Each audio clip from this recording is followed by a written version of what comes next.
Okay. All right. So basically, we have been discussing negotiation quite in depth for uh, um, for a couple of weeks, and the the discussion we had on Saturday was basically, why do I need to learn negotiation? Uh, Exactly. that was the big question. Why should I, as a Japanese person, um, learn how to negotiate? Mm-hmm. So there, we have been looking at the negotiation style, the negotiation um, skills that um, Western people, European people, apply when they are engaging in negotiation. Mm-hmm. And it was kind of boring, and basically, a lot of Japanese people feel that they don't have to learn it. Mm-hmm. Um, so actually, this 51 is the lessons learned. That is, um, so when it comes to Western negotiation, most important points: always have a back, always have a backup. Um, then you can only make a deal if it benefits both sides. If Mm-hmm. it doesn't benefit, if it only benefits one side, you cannot make deals. I will get back to that. Mm-hmm. Um, if you are going to negotiate, most Western experienced negotiators will start to make an integrative deal first, so that they started to look at, okay, interests behind the negotiation. So not only on price, not only on delivery values, but more on the question, why does this person want to make a deal? What does his world look like? How important is this deal for him? How important is time for them? How important is money for them? How important? So instead of immediately focusing on the positions, an experienced negotiator will try to look at interests first in order to create value. Um, and, uh, and by doing that, you can actually grow the value of the deal by giving away uh, things that are of low value to you in exchange for things that are of high value, in exchange for things that are of low value to the other side, but of high value to you. You can actually create the deal, and you can create more value in the deal. So if we move to the next slide, 52, then the question becomes, okay, but why do I need to learn how to negotiate like a Westerner? I think I've been thinking about this, and I just wrote this down in the slides. So if we look at Western negotiation style, most of Western negotiators, the experienced negotiators, they will negotiate because they want to create a deal that is beneficial to all parties. Of course, most beneficial to themselves, but they will try to. The negotiation strategy is aimed at creating a win-win situation, creating a value for both sides, and then after you've done that, try to take as much value from the table as you can. It's a game about compromises, and not so much about barriers that you need to defend. So, it's not immediately about, okay, so the maximum price I'm going to pay is this.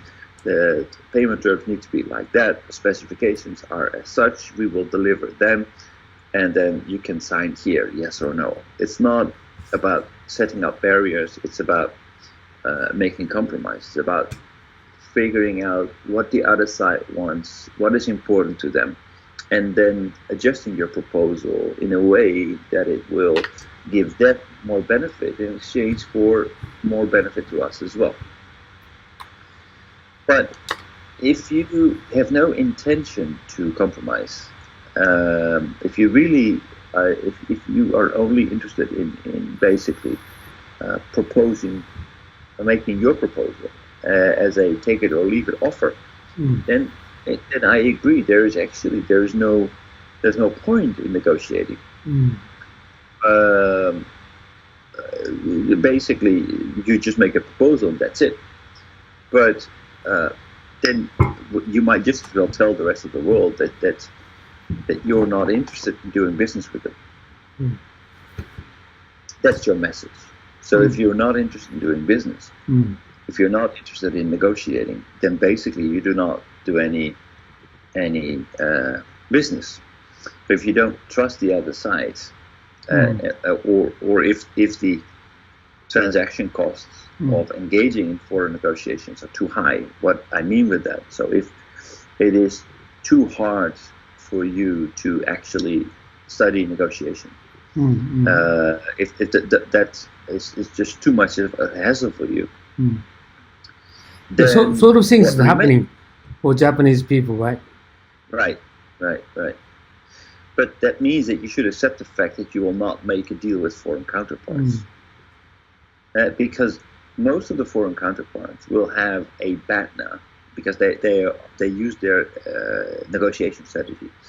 They have a BATNA other than from other parties, not the Japanese side, but from other sides.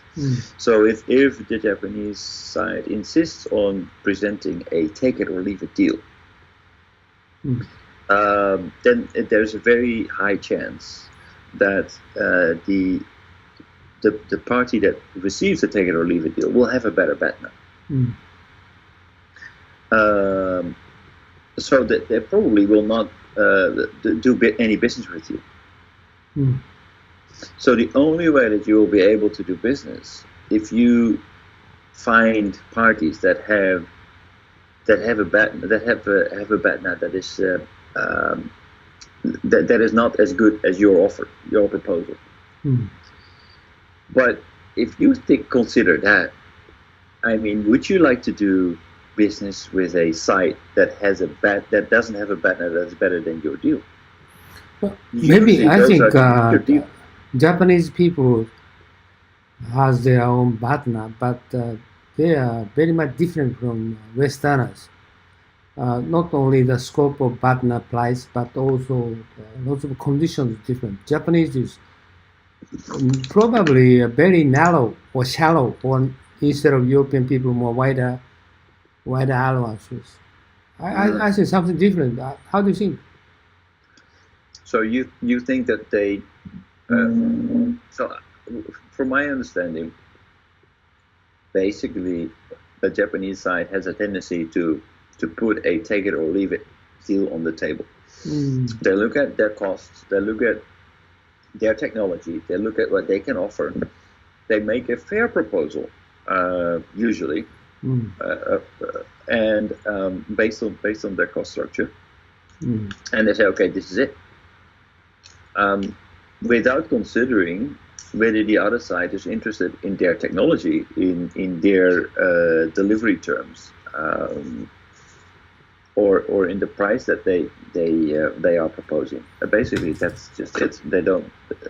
They would not engage in negotiation because they're uncomfortable doing so. It could be because the transaction costs are too high, or they're basically just nervous to negotiate because they don't feel confident that they can be persuasive, that they can build up relationships with the other side. Right. So what are you going to do? Exactly. Yes. May I know what is that BATNA? Well, BATNA is it's your alternative deal. So it's the best alternative to a negotiated agreement. What does it mean? If I'm going to, for example, if I'm going to buy a car, then before I go to the showroom, I have shopped around on internet and I looked at, okay, so I want to buy this car for example, let's say 1 million yen. I saw it in a showroom there. It looks good, but I found on the internet a car that is almost the same specifications. It's not 1 million, but it's 1.1 million, and it has run slightly more kilometers. But before I go to the showroom, I will look at my best alternative. so that I know that if I'm going to negotiate with the dealer, that I never will pay more than 1.1 million, because that's my alternative. So a good negotiator will always have an alternative before he enters a negotiation. So what would happen if this deal doesn't materialize? And the better your BATNA, the stronger your negotiation position, the more demands you can make to the other side. That's the BATNA. Okay. Right. So the point was that what we discussed is that Japanese people don't like to negotiate. Most of the negotiation, actually, we learned from Takai-san, is that the Japanese actually engages in very detailed contracts with foreign sides, not with Japanese companies, but once they do business with foreign businesses or governments or whatever, they are very detailed, and I can confirm that's not my experience as well. Looking at contracts that I had to comply with when dealing software to Japanese government contracts. Those contracts were very detailed, with penalty clauses, with a very detailed description of what needs to be offered, to the extent that actually it didn't allow any flexibility in delivery. So when we discovered that, for example, the client could not provide their end of the deal, so they did not have the communication infrastructure needed to make the solution work, we were still held to the contract, to the letter, that we needed to comply with whatever was needed, even though there were much easier solutions, much better solutions to work with the actual communication infrastructure. It was not acceptable. Basically, just no go, because the negotiator didn't want to go back to his side and explain why we had a different infrastructure. Basically, he just wanted to show, okay, so this was what we agreed to, and this is what happened, even though the other side did not comply with that. The direct result of not wanting to negotiate. So basically, why do I need to negotiate? I believe that, okay, if you indeed are not willing to compromise, then negotiation is not necessary. But that means that most people will not want to negotiate with you because they have a better BATNA. And if you can strike a deal, you need to seriously ask yourself, do I want to do business with that customer? Because actually, maybe that if that customer doesn't have a better BATNA, you can ask yourself why. Is there something that is not trustworthy? Is this side in such a weak negotiation position that they have to accept my offer without negotiation? Is that really a deal that I want to do? So actually, by not negotiating, you're actually increasing your own risk. Okay, well, I have a little bit experience about dealing business in Japan and comparing with China. China case is price range for negotiations very large compared with Japanese one, and also conditions diversified by situation. Right. So if you're going to make contract, even if Japanese are conservative, but they need to negotiate with Chinese company to making the contract one by one. Otherwise, they are not like Japanese environment. Japanese, price is many cases already settled, and negotiating condition is settled. So they do not have many allowances to negotiate. But in China, without negotiation, nothing settled. So they willingly, unwillingly, they need to do something to communicate with them. right? So European is might be similar to Chinese people, so that they need to negotiate. But in the Japanese society or Japanese economic situation, they don't need to. Many cases, Right. but partner scope is very shallow, not wide. So price range is limited compared with China, compared with Westerners.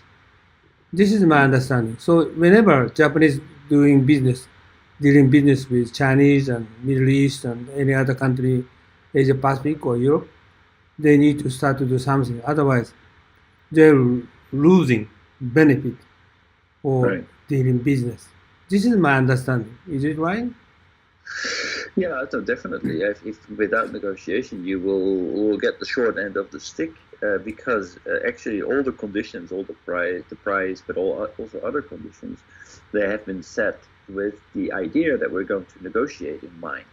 That means that they will create some space and at least to give something away during the negotiation. It's not only defensive; it's also offensive, because actually. By giving away something, you create a better feeling with the other side. A good negotiator will always try to let the other side win, because negotiation doesn't really end. The game doesn't end with the signature. That's actually when it begins, because then delivery starts. And if your counterpart feels that they are losing in this deal, then implementation will be very difficult. So why I had some difficulty to listening your explanation is usually Japanese, they don't have opportunity to negotiate with outside of Japan. So they are not have experience how to deal with overseas people on rest of the world. So this is we need to give them some. Why do we need to negotiate instead of inside Japan? So many people, if somebody they are dealing with overseas people, they are very familiar with how to negotiate, but usually they are not. So we need to give them some better understanding why do we need to negotiate. Otherwise, they do not understand. Just Right. you explain. Well, I think the reason that you need to negotiate is that actually it is expected that you negotiate. You need to let the other side win. They need to let the other side feel that, okay, if we get a deal, if we get an offer, and it's a take it or leave it deal, we feel that, we probably pay too much, or we probably don't get the better conditions. We should have negotiated. Makes us feel very insecure, and probably we think, okay, no, something must be wrong here. That's So number one. if you're going to doing business in Japan beforehand, I just we discussed about how to make contract for IT implementation in Japan. Right. But this is no negotiation. This is everything almost settled. Right. Just only the take or leave. Right. Right? Okay, go ahead. Yeah. So take it or leave it. That will make the other side very, the non-Japanese side very uncomfortable. Now with foreign contracts, I mean, like Takashi-san said, the detail of the contract is quite high. But there are a lot of contracts between Japanese companies and non-Japanese companies that have a lot of detail that comes with risk. So I believe that a lot of Japanese companies feel that they are at risk when doing business with outside companies. They're afraid that they will lose. That means that they're going to engage in that negotiation very defensive. Okay, this is